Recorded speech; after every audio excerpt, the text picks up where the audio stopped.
Olá pessoal, meu nome é Sérgio Valesídio, eu sou professor da Rede Municipal de Ensino da cidade de Ribeirão. Estou aqui mais uma vez para dar continuidade ao projeto Educa Live, né? Esse projeto de aulas à distância. Né? E hoje a gente vai falar um pouquinho sobre o sistema de gestório humano, né? Sistema digestivo ou digestório, como vocês queiram, para o pessoal do 8º ano, lembrando a todos que estamos ainda no período de afastamento social. A gente ainda tem o vírus circulando na sociedade, as pessoas estão começando a negligenciar a utilização da máscara. A gente tem visto aí algumas contaminações novamente. Né? Vivemos em uma região próxima ao litoral, falei na última aula isso. A gente precisa evitar as aglomerações, principalmente nas praias, porque o vírus não foi embora, ele está só dando um tempo aí. A gente não sabe se vai ter uma segunda onda de contaminação. É preciso ter muito cuidado, é preciso ter muita atenção, é preciso estar muito atento, né, a esse tipo de situação, gente. Então vamos se cuidar, vamos fazer de tudo para a gente não trazer esse vírus para dentro de casa, para as pessoas que a gente ama. E vamos continuar essas aulas à distância, né, temporariamente. Por enquanto a gente sabe que as aulas presenciais não foram liberadas ainda, o governo do estado ainda não determinou essa volta, os governos municipais também não, e nós não sabemos por quanto tempo isso vai durar. Então, assim, é preciso ter muito cuidado, usar álcool em gel, evitar aglomerações, quando chegar da rua, tirar a roupa, né? Os mesmos cuidados, né? A gente já está aí há um bom tempo já fazendo e falando sobre o assunto. Então, vamos lá. Vamos tentar entender melhor esse sistema digestório humano, tá certo, pessoal? Ó, o sistema digestório é também conhecido como sistema digestivo ou aparelho digestivo. A gente sabe que tudo que você come se processa de uma maneira mais tranquila, metaboliza, rompe-se a cadeia carbônica, eu diria assim, dos alimentos, e tudo vai se transformando em energia. É como quando a gente tem um veículo que precisa dessa combustão, desse combustível para queimar esse combustível e realizar a transferência da energia para esse motor. Então, assim, é o que a gente chama de combustão no ser humano. É o aparelho digestivo, o sistema digestivo que realiza todo o processo de ruptura de cadeia carbônica para transferir essa energia através de um outro processo que nós vamos ver depois. Então, assim, a gente lembra que é formado por um conjunto de órgãos, né, que atuam no interior do corpo humano e que tem essa ação direta. A ação desses órgãos está diretamente relacionada ao processo de transformação desses alimentos, como eu falei, que tem o objetivo de ajudar a absorção desses nutrientes que são considerados essenciais, fundamentais para a vida do ser humano. Tudo isso acontece por meio de um processo mecânico e químico, que a gente acaba dizendo que é bioquímico. A gente tem a cavidade oral, a boca, que é onde começa todo o processo de digestão, porque a gente vai mastigar. Os especialistas falam em uma quantidade de vezes que temos que mastigar o bolo alimentar, né? Alguns questionam 20 e poucas vezes, 32 vezes, enfim, mas de maneira a poder digerir melhor, a poder tirar todos os nutrientes possíveis para nutrir o organismo humano. Então, o fígado também sintetiza, né, essas substâncias que nós ingerimos, a vesícula biliar, que controla essas substâncias, eu diria assim, que o fígado sintetiza, o duodeno, o colo traverso, o colo ascendente, o intestino delgado, o intestino grosso, o colo descendente, o seco, o apêndice secal, o esôfago, a glândula parótida, a faringe, o estômago, o pâncreas, o jejunum, o reto e o ânus. Então, normalmente a gente imagina todos esses órgãos trabalhando no sentido de extrair, de retirar os nutrientes necessários para manter o nosso corpo, para que o nosso corpo se mantenha com energia, com vitalidade, com possibilidade de realizar suas tarefas do dia a dia, do cotidiano. O sistema digestório, né, tem essa nova nomenclatura aí, divide-se em duas partes, eu poderia dizer assim. Uma delas é o tubo digestório, propriamente dito, antes conhecido como tubo digestivo. Ele se divide em três partes: alto, médio e baixo. A outra parte correspondente são os órgãos considerados anexos. E aí a gente vai ter uma ideia mais ou menos de como funciona. O tubo digestório alto é formado pela boca, faringe e o esôfago. E aí a gente tem na boca o palato mole, a língua, faringe, epiglote, e aí já vai descendo laringe, o esôfago, a traqueia e depois, né? Mas particularmente a gente tem na boca a arcada dental superior, né? A arcada dental inferior, a língua, a faringe, a úvula, os lábios superiores, o freio do lábio, véu palatino, pilar anterior, amígdalas, e os lábios inferiores. A boca é a porta, como eu falei anteriormente, de entrada desses alimentos diretamente no tubo digestivo. Corresponde a uma cavidade forrada por mucosa, né, mucosa bucal, onde esses alimentos são molhados, umificados, eu poderia dizer assim, pela saliva, e lembrando que essa saliva é produzida pelas glândulas salivares e nós produzimos cerca de 1,5 litro de saliva por dia. É importante que a gente tome água. E alguém diz assim, professor, quantidade de água depende muito da sua atividade física, depende muito da sua atividade de trabalho, depende muito do seu dia a dia, mas normalmente nada que seja inferior a 2 litros de água. O seu organismo não só perde água quando você faz xixi, ó. Você faz uma média de seu rim produz uma média de 1,5 litro de urina por dia. A saliva é produzida uma média de 1,5 litro, só aí já são 3 litros de líquidos que nós produzimos. Então, assim, fora quando você faz cocô, você perde água, quando você respira, você perde água. Então, a gente fala em 2 litros aí para uma manutenção mínima, mas é importante que a gente veja aí como você faz. Quando você transpira, você perde água. Então, assim, na boca ocorre a mastigação, que corresponde ao primeiro momento do processo de digestão mecânica. Ela acontece com os dentes e a língua, né? A gente produz uma proteína chamada ptialina, que nós vamos ver daqui a pouco, que auxilia nesse processo de ruptura, eu diria assim, de cadeia dos alimentos, né? Melhora a digestão. Em um segundo momento, entre ação algumas atividade enzimática, né, da ptialina, como eu falei, que é a amilase salivar. Ela atua sobre o amido. O amido é a concentração de energia, amido da batata, que seria um carboidrato, que seria uma fonte de energia. O que é um carboidrato, professor? É uma fonte de energia. A gente relaciona carboidrato à energia pura. Então, existem carboidratos mais rápidos, existem carboidratos mais lentos, né? E o amido, por exemplo, de uma batata doce, de uma farinha de trigo, existe também o amido do arroz, que a gente acaba transformando em maltose, que seriam moléculas menores. As glândulas salivares são estruturas consideradas anexas ao sistema digestório humano. Elas localizam-se na cavidade bucal e são responsáveis pela produção de saliva. São classificadas como glândulas exócrinas, que liberam, né, para fora do organismo essas substâncias com a função de secretar, de liberar essa saliva. A saliva é importante para o início do processo da digestão, como eu falei anteriormente. Ela amolece os alimentos para que eles possam entrar no tubo digestório. Lubrifica as partículas alimentares, e atua com ação antibiótica e elimina alguns germes, né? Alguns germes são eliminados ali pela saliva, que é um fluido ligeiramente alcalino, transparente e viscoso que mantém a boca e os lábios constantemente umedecidos e funcionando de maneira adequada, eu diria assim. Dessa forma, eles têm uma ação lubrificante. Sua função, basicamente, é auxiliar a deglutição, ou seja, a mastigação desses alimentos, favorecendo a passagem desse bolo alimentar pelo trato digestório. Essa enzima, que se encarrega pela primeira fase da produção da saliva, é denominada de ptialina, ou amilase salivar.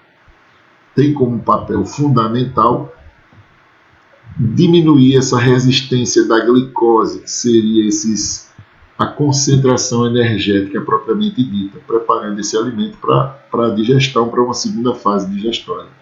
Além de ser responsável pela limpeza da cavidade bucal, a ptialina também possui anticorpos que agem contra vírus e bactérias.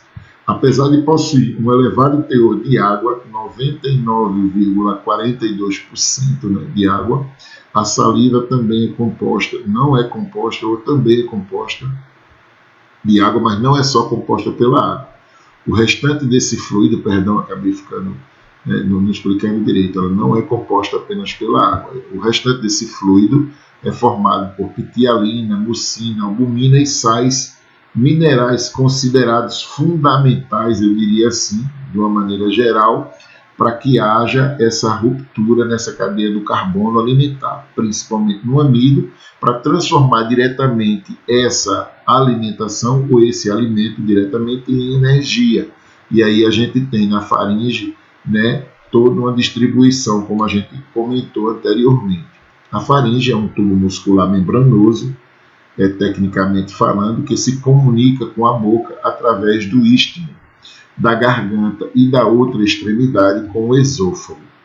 Para chegar ao esôfago, o alimento, depois de mastigado, percorre toda a faringe, que é um canal comum para o sistema digestório e para o sistema também respiratório, ou seja, é um ponto de encontro entre o sistema respiratório e o sistema digestório. No processo de deglutição, de desgaste desse alimento, o palato mole, ele é retraído para cima e a língua empurra o alimento para dentro da faringe, que se contrai voluntariamente e leva o alimento para o esôfago. A penetração do alimento nas vias respiratórias é impedida pela ação da epiglote, ou seja, para que não provoque normalmente nenhum tipo de mal ao indivíduo engasgue, como a gente chama propriamente dito, e fecha o orifício de comunicação com a laringe. Então, a ação é praticamente mecânica, mas ela é automática, mecânica automática. Então, assim, funciona rápido e com muita eficiência. E a gente tem o esôfago, a área de contração, esse bolo alimentar, essa camada muscular, a área de relaxamento, esse esôfago, como funciona, nesse sentido de colocar esse alimento diretamente no sistema digestório. Aí a gente tem uma imagem melhorada de como funciona. É por meio de ondas de contrações conhecidas como peristaltismo ou movimentos peristálticos que esse alimento acaba sendo conduzido. O conduto musculoso vai espremendo os alimentos e levando-os em direção ao estômago. É dessa forma que a gente percebe a penetração diretamente desses alimentos.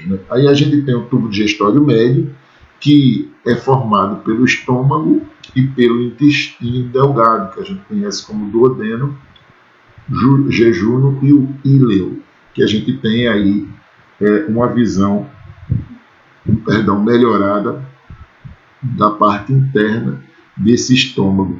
E aí a gente tem o estômago sadio e tem o estômago com úlceras, que seriam essas pequenas ranhuras, eu diria assim, pequenos blocos, eu já diria assim, provocados por algumas agressões, por muitas substâncias abrasivas, substâncias ácidas no interior, e a gente precisa entender que o estômago, às vezes a gente ingere muita substância ácida, fica de forma agressiva, o pH, que a gente chama de potencial de hidrogênio no interior desse suco, que seria para desgastar a comida, fica mais agressivo, mais forte, e fere, eu diria assim, as paredes do estômago. E a gente observa também que essa úlcera já é um processo da evolução de uma gastrite. Existe o que a gente chama de gastrite nervosa, mas é emocional, obviamente, e altera o potencial de hidrogênio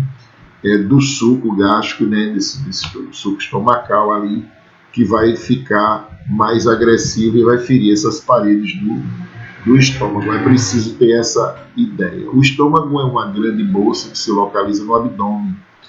Inclusive, eu poderia dizer ser uma bolsa elástica. Quanto mais você come, mais aumenta. Por isso que as pessoas engordam tanto. E para que elas percam peso, elas têm que diminuir a quantidade de comida que é ingerida, que é colocada para dentro. Então, à medida que você come mais, esse estômago vai dilatando, vai aumentando. Acontece uma dilatação, uma dilatação, perdão pelo uso mal colocado da palavra, né? E vai ficando mais elástico e mais difícil de ser controlado e tem que se normalizar comendo menos, que a gente chama de provocando assim uma reeducação alimentar, para que se coma menos e esse estômago diminua também esse volume. A entrada do órgão recebe o nome de cárdia, porque fica próximo ao coração, que é separada dele somente pelo diafragma, né, que é aquela pelezinha ali. Ele possui uma pequena curvatura superior e uma grande curvatura na parte inferior. A parte mais dilatada recebe o nome de região fúndica, enquanto que a parte fina, uma região estreita, recebe o nome de piloro. Só para a gente ter uma ideia de identificação. O simples movimento de mastigação dos alimentos já ativa a produção do ácido clorídrico no estômago, né, que é o ácido estomacal. Contudo, é somente com a presença do alimento de natureza proteica, ou seja, com as proteínas, que se inicia, eu diria assim, a produção desse suco gástrico. Este suco é uma solução líquida aquosa, né, composta de água, sais e algumas enzimas e o ácido clorídrico, que é o processo bioquímico para desgastar o alimento e recolher esses nutrientes para o próprio corpo.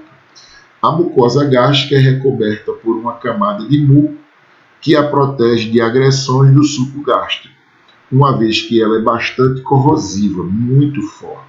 Por isso, quando ocorre um desequilíbrio na proteção, o resultado é uma inflamação da mucosa, que na verdade a gente chama essa inflamação de gastrite, e posteriormente o surgimento de algumas feridas chamadas de úlceras gástricas. Então, assim, é muito sério isso. A pepsina, que também, esses nomes são muito interessantes, mas é uma proteína, é uma enzima mais potente encontrada no suco gástrico, e ela é também reguladora, ou é regulada pela ação de um hormônio, que é a gastrina. São nomes muito interessantes, mas que auxiliam no entendimento dessa explicação. Por quê? Porque são substâncias que o seu organismo produz automaticamente. Na hora que você coloca qualquer coisa dentro da sua barriga, isso vai acontecendo que você come, isso vai acontecendo naturalmente sem que você se dê conta. A gastrina, por exemplo, ela é produzida no próprio estômago. No momento em que essas moléculas de proteínas dos alimentos entram em contato com a parede do órgão. Assim, a pepsina quebra essas moléculas e de grande parte dessas proteínas e vão se transformar em proteínas.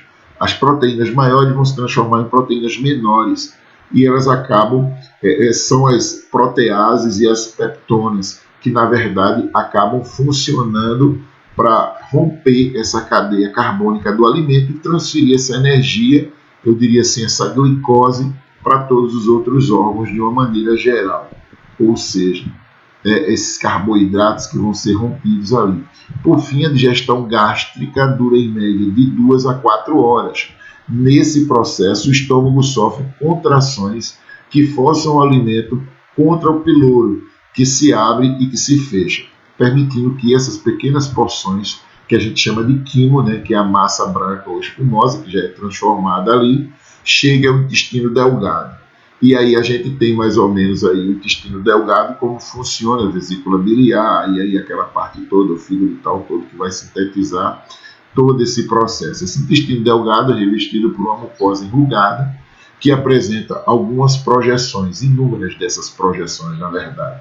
Está localizado entre o estômago e o intestino grosso, e tem uma função de segregar, né, as várias enzimas digestivas, ou seja, de separar essas enzimas digestivas. Isso dá origem a moléculas pequenas e solúveis, como a glicose, aminoácidos, glicerol, entre outras coisas. O intestino delgado está dividido em 3 porções: o duodeno, o jejunum e o íleo.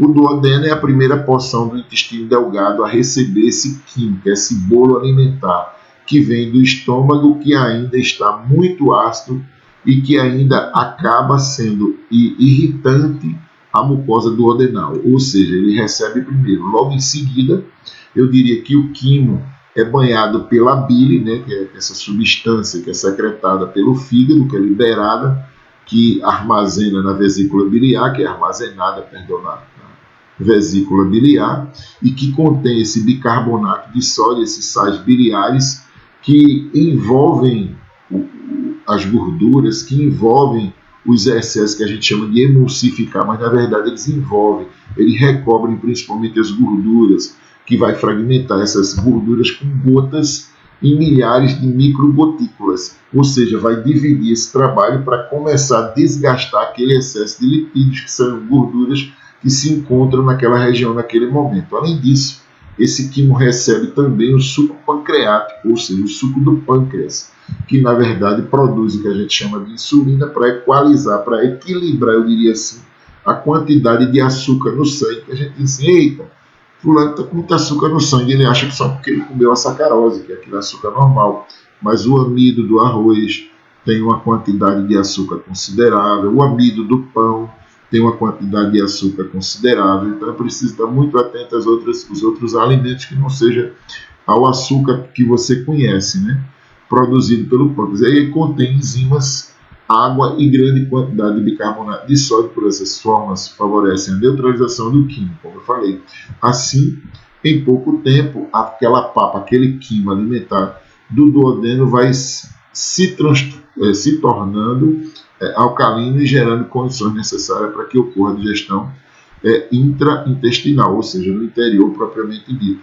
Já o jejum e o íleo são considerados a parte do intestino delgado, onde o trânsito do bolo alimentar, essa comida vai passar de forma rápida, ficando a maior parte do tempo vazio durante o processo de digestão ou processo digestivo. E por fim, ao longo do intestino delgado, depois de todos esses nutrientes serem absorvidos pelo organismo, sobra a pasta grossa formada por detritos que não vão ser assimilados e que essas bactérias boas do organismo não vão ser assimiladas de jeito nenhum e vão ser colocadas para fora. Essa pasta já fermentada segue para o intestino grosso e aí acontece aquilo que você já sabe, aquilo que você conhece, que é o processo pelo tubo digestório baixo, né? O tubo digestório baixo é formado pelo intestino grosso, que possui os seguintes componentes: o seco, o colo ascendente, o transverso descendente, o colo descendente, a curva sigmoide e o reto propriamente dito, que é por onde vai sair esse excreto, esse resto de alimento que não foi aproveitado quimicamente falando. O intestino grosso, ele mede cerca de 1,5 metro de comprimento e 6 centímetros de grossura de diâmetro.